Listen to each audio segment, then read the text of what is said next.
Salut tout le monde, dans cette vidéo, je veux discuter avec vous de manière très ouverte, très transparente, sur le sujet du sexe. Je suis sûr que si vous restez jusqu'à la fin, de nombreuses questions seront éclaircies, et je veux parler d'une manière simple, facile à comprendre. Frères et sœurs, je suis impressionné par la façon dont les gens ont des blocages dans ce domaine, ce qui nuit beaucoup au mariage. Un jour, le pasteur m'a raconté qu'un frère de son église l'avait appelé en panique, lui demandant de faire une prière de délivrance pour sa femme parce qu'il disait que sa femme était possédée par un démon, le démon de la Pomba, Jira. Le pasteur a ensuite cherché à savoir ce qui se passait et l'homme a dit que sa femme était apparue devant lui de manière sensuelle en portant de la lingerie. Frères et sœurs, quand le pasteur m'a raconté cela, j'ai commencé à rire, mais en même temps, j'ai vu à quel point c'était sérieux, à quel point la religiosité empêche les gens de recevoir la bénédiction de Dieu. Il y a beaucoup d'hommes et de femmes qui adoptent une attitude légaliste, disant « rien n'est permis, ne me touche pas ». Mais quand ils sont seuls, ils sont accros à la pornographie, sans parler de ceux qui trompent leurs conjoints. Frères et sœurs, soyons honnêtes ici.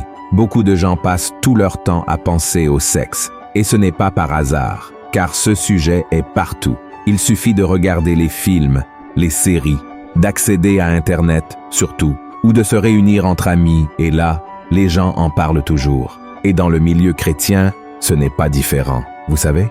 Mais nous avons une conduite différente, surtout en ce qui concerne le sexe en dehors du mariage. Je me souviens quand j'ai commencé à fréquenter l'église en 2002, c'est là que je me suis converti. Ils nous ont enseigné des principes bibliques montrant que le sexe avant le mariage est un péché. Et grâce à ces enseignements, j'ai pris la décision d'attendre le mariage. Je me suis marié vierge à l'âge de 29 ans et aujourd'hui, je remercie le Seigneur pour cette décision.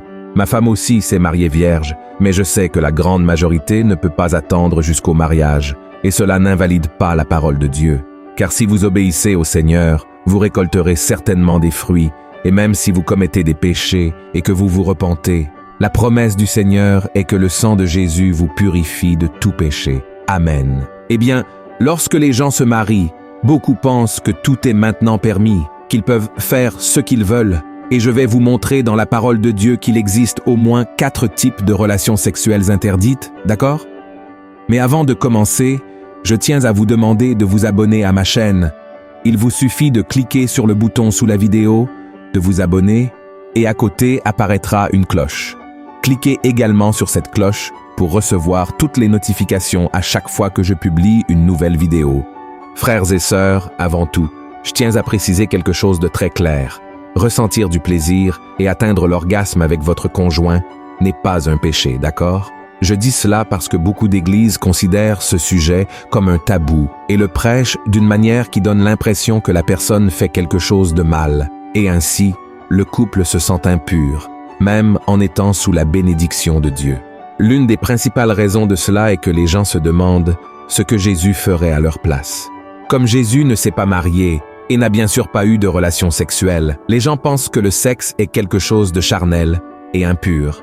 Ils pensent que si Jésus ne s'est pas impliqué dans ce domaine, c'est parce que c'est un péché ou que ce n'est pas quelque chose d'important. Mais frères et sœurs, laissez-moi vous dire quelque chose.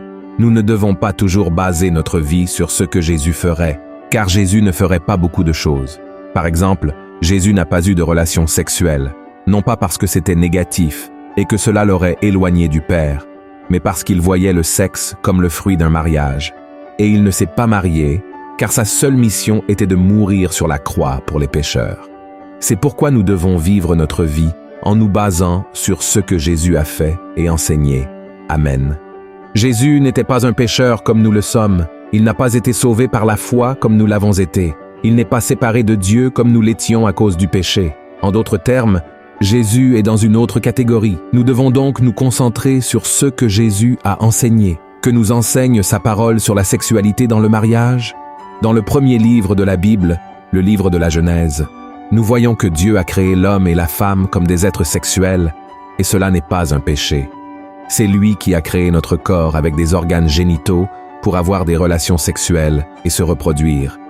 Lorsque la relation se produit entre l'homme et une femme, ils se complètent et deviennent une seule chair.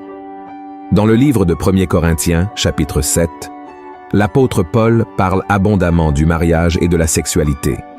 Par exemple, Paul dit que l'homme marié ne doit pas se consacrer uniquement à l'œuvre de Dieu, mais il doit aussi prendre soin des affaires du monde pour plaire à sa femme.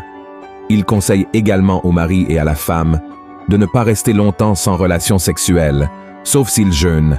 Mais cette pause dans les relations sexuelles ne doit pas durer longtemps, vous savez, parce que Satan pourrait en profiter pour tenter le couple et les faire tomber en tentation. Frères et sœurs, nous devons comprendre que le manque d'intimité sexuelle peut effectivement entraîner l'abstinence, c'est-à-dire que le corps commence à ressentir le manque, et lorsque cela se produit, la personne devient plus vulnérable à agir selon ses instincts charnels. Je ne dis pas qu'elle doit agir selon ses instincts, mais c'est quelque chose qui peut se produire, et le diable en est bien conscient.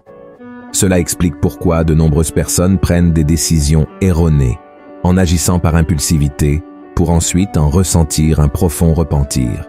Avant d'aborder les 4 types de relations sexuelles interdites dans le mariage, je voudrais réfléchir avec vous sur l'adultère. Je crois que nous avons tous entendu l'expression « qui aime ne trahit pas », n'est-ce pas? Cette expression est très romantique, mais lorsque l'on fait face à la routine et aux problèmes d'une relation, on réalise que dans la vie réelle, tout est bien différent.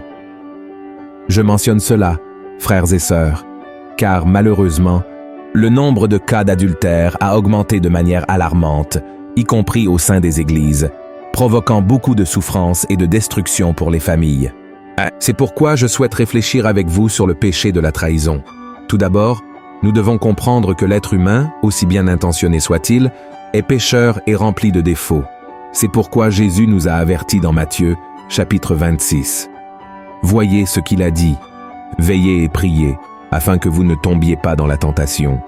L'esprit est bien disposé, mais la chair est faible. Frères et sœurs, nous sommes tous constamment séduits par les propositions de ce monde, et nous devons être vigilants en permanence pour ne pas céder aux tentations. C'est pourquoi même l'amour entre un homme et une femme n'est pas en mesure d'empêcher une trahison de se produire. Il existe une grande illusion qui trompe de nombreux maris et épouses. Ils pensent que celui qui aime son conjoint ne ressentira jamais d'attirance pour une autre personne. Mais comme je viens de le dire, l'être humain est imparfait et la parole même de Dieu affirme que notre chair est faible. C'est pourquoi, frères et sœurs, nous devons être vigilants, car la vérité est que ce que les yeux convoitent, l'imagination va loin, et si la personne ne coupe pas ses pensées, elle peut un jour succomber à la tentation. Voyez ce qui est écrit dans Jacques, chapitre 1. Mais chacun est tenté quand il est attiré et amorcé par sa propre convoitise. Puis la convoitise, lorsqu'elle a conçu, enfante le péché. Et le péché, étant consommé, produit la mort. Regardez cela, frères. Tant que nous sommes dans ce corps charnel, nous pouvons ressentir de l'attirance pour quelqu'un du sexe opposé. Nous pouvons être enchantés par un sourire, un corps beau, une voix, un regard, une personnalité. Et si cela ne suffit pas à notre faiblesse charnelle, nous sommes la cible d'un bombardement des médias et de la culture qui promeut l'infidélité, le sexe hors mariage, la femme comme objet sexuel, cette image de l'homme séducteur, dragueur, et ainsi de suite. Et puis, vous ajoutez à tout cela un peu de pornographie, de la négligence dans le mariage, et là, nous commençons à comprendre pourquoi tant de personnes trompent même en aimant l'autre. Et je veux lire pour vous un autre verset qui se trouve dans 1 Pierre, chapitre 5. Regardez ce qu'il a dit.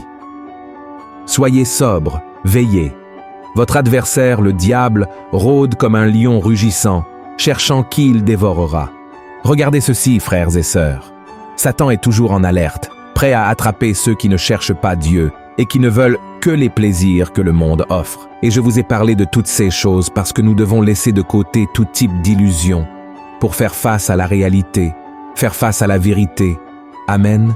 C'est pourquoi, que vous soyez mari ou que vous soyez femme, sachez que vous êtes un être humain et donc vous avez une inclination à faire ce qui est mal. Votre chair désire faire ce qui est interdit. Et si vous ne fermez pas les portes au péché, vous pouvez en effet succomber à cette tentation et trahir votre conjoint. Mais cela signifie-t-il que tout le monde est condamné à trahir? En aucun cas, frères. C'est là que nous devons apprendre une leçon très importante. Celui qui aime Dieu et son conjoint fuit l'apparence du mal et ne se fie pas à sa propre force. C'est pourquoi, mon frère, si vous êtes tenté, Faites très attention et ne pensez jamais que vous êtes assez fort. La Bible dit que celui qui est debout doit veiller pour ne pas tomber, et le conseil que je vous donne est de ne pas chercher à affronter la tentation. Fuyez-la, d'accord? Et cherchez également à parler davantage avec votre partenaire. Essayez de résoudre les problèmes au lieu de les fuir, et surtout, ayez la crainte de Dieu. Je sais que beaucoup de gens pensent que craindre Dieu signifie avoir peur de lui, mais ce n'est pas du tout le cas. Avoir la crainte dans votre cœur, c'est avoir révérence et respect envers le Seigneur. C'est comprendre que Dieu n'approuve pas le péché et qu'il discipline les enfants qui le désobéissent. C'est pourquoi, si vous suivez ces conseils que je vous ai donnés, la trahison ne fera jamais partie de votre vie, d'accord? Il y a un verset dans les Proverbes 28 qui dit ainsi « Heureux l'homme qui est continuellement dans la crainte, mais celui qui endurcit son cœur tombe dans le malheur. » Alors, si nous voulons avoir une vie bénie, une vie de paix, de protection, de tranquillité, il suffit d'avoir la crainte du Seigneur et d'obéir à sa parole. Et maintenant, je vais vous parler des 4 types de relations sexuelles interdits par la Bible. Et le premier d'entre eux est l'échange de couple. Je sais que cela peut sembler étrange d'en parler, mais cette pratique est plus courante que l'on ne l'imagine, frères et sœurs. Et voici comment cela fonctionne. Les couples se réunissent en un lieu et ont des relations sexuelles avec le conjoint de l'autre. Pouvez-vous imaginer cela? Ceux qui pratiquent ce genre de choses affirment que cet acte est bénéfique pour la relation car il accroît la confiance et la liberté entre les conjoints. Cependant, cela n'est rien d'autre que de l'adultère. Et nous savons que c'est l'un des péchés qui cause le plus de destruction et qui déplaise le plus à Dieu. En Lévitique, chapitre 18, il est écrit ainsi « Tu n'auras point commerce avec la femme de ton prochain pour te souiller avec elle. » De même, frères et sœurs, ce péché cause des blessures profondes dans l'âme et finit par détruire la confiance et le respect dans le mariage. Alors fuyez ce péché, d'accord? Le deuxième acte sexuel interdit par la Bible, c'est le ménage à 3. Le ménage à 3 n'est rien d'autre que lorsque 2 partenaires s'engagent dans une relation sexuelle avec une troisième personne, avec le consentement des 2. Certaines personnes essaient de défendre leur désir de faire un ménage à 3 en disant que Jacob était marié à 2 sœurs, Léa et Rachel, mais à aucun moment la Bible ne dit qu'il dormait avec les 2 femmes en même temps. Nous voyons que la polygamie, le fait qu'une personne se marie avec plusieurs femmes, était permise à l'époque de la nation d'Israël, mais ce n'était jamais la volonté parfaite de Dieu. Dieu n'a jamais approuvé la polygamie, et nous voyons dans le Nouveau Testament que l'homme doit être le mari d'une seule femme, et Jésus lui-même en a parlé. Voyez ce qu'il a dit en Matthieu, chapitre 19. N'avez-vous pas lu que le Créateur, au commencement, fit l'homme et la femme, et qu'il dit « C'est pourquoi l'homme quittera son père et sa mère, et s'attachera à sa femme, et les 2 deviendront une seule chair. Ainsi ils ne sont plus 2, mais ils sont une seule chair. Que l'homme donc ne sépare pas ce que Dieu a joint. » Vous voyez, frères et sœurs, Jésus a parlé d'un homme et d'une femme dans le mariage. C'est la volonté de Dieu, c'est-à-dire qu'il n'y a pas de place pour une autre personne dans un mariage hétérosexuel, d'accord? Le troisième type de relation sexuelle que Dieu interdit dans sa parole est l'abus. Nous avons grandi avec l'idée qu'un abus se produit uniquement lorsqu'un criminel utilise sa force physique pour avoir des relations avec une autre personne sans son consentement. Mais ce n'est pas vrai. Il existe également l'abus au sein du mariage, lorsque l'un des conjoints oblige l'autre à avoir des relations sexuelles sans son consentement. Et celui qui commet ce genre de péché utilise de manière erronée le passage de 1 Corinthiens, chapitre 7, pour justifier son erreur. Voyez ce qui est écrit. La femme n'a pas autorité sur son propre corps, mais c'est le mari. Et pareillement, le mari n'a pas autorité sur son propre corps, mais c'est la femme. Et alors, frères et sœurs, que se passe-t-il? Ils sortent ce verset de son contexte, et beaucoup d'hommes croient que le corps de leur femme leur appartient exclusivement, et ainsi ils pensent pouvoir exiger du sexe et avoir tout le droit de les forcer à faire quelque chose qu'elles ne veulent pas. Mais ce que la Bible dit, c'est que nous devons satisfaire notre conjoint et ne pas chercher seulement notre propre plaisir, d'accord? Et le quatrième type de relation sexuelle que Dieu interdit est la pornographie.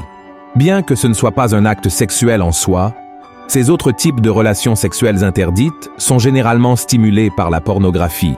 Et beaucoup de couples chrétiens disent qu'ils regardent des films pornographiques avant et pendant les rapports sexuels pour pimenter leur relation.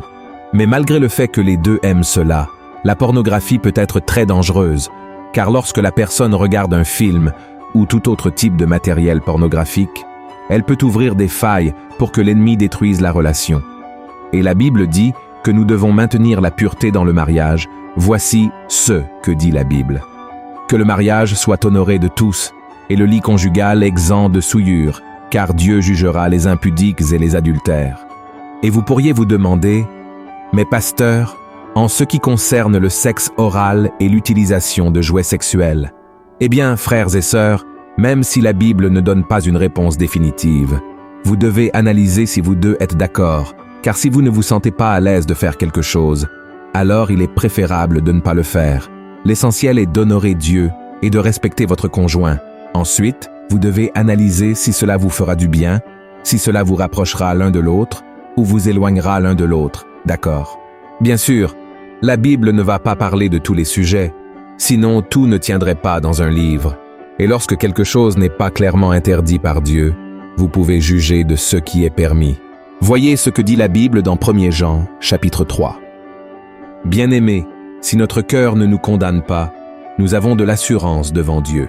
Quoi que ce soit que nous demandions, nous le recevons de lui, parce que nous gardons ses commandements et que nous faisons ce qui lui est agréable. D'accord, mais en ce qui concerne le sexe anal, par exemple, frères et sœurs, c'est quelque chose pour lequel notre corps n'a pas été fait, et même les médecins mettent en garde contre les nombreuses complications possibles, les maladies que cela peut causer, d'accord? Donc, comme vous l'avez entendu dans ce message, le sexe dans le mariage n'est en aucun cas un péché, ce n'est pas sale, ce n'est pas mal de ressentir beaucoup de plaisir, et le sexe n'est pas seulement destiné à la reproduction, ok? Il a été créé par Dieu pour nous donner du plaisir. Et si vous voulez être vraiment béni, restez loin de toute forme de promiscuité, de choses qui déplaisent vraiment à Dieu. Choisissez de vivre une relation avec respect, avec amour. Les deux doivent être d'accord sur tout, et vous serez certainement très heureux, de plus en plus proches, intimes les uns avec les autres. Et cela sera une bénédiction pour vous tous. Amen. Si vous avez aimé ce message, je vous demande maintenant de le partager sur WhatsApp, de l'envoyer à vos amis, frères dans la foi. Partageons la parole de Dieu, car elle apporte la lumière, elle apporte la paix à nos cœurs. Gloire à Dieu. Je vous attends donc dans la prochaine vidéo. Que Dieu vous bénisse.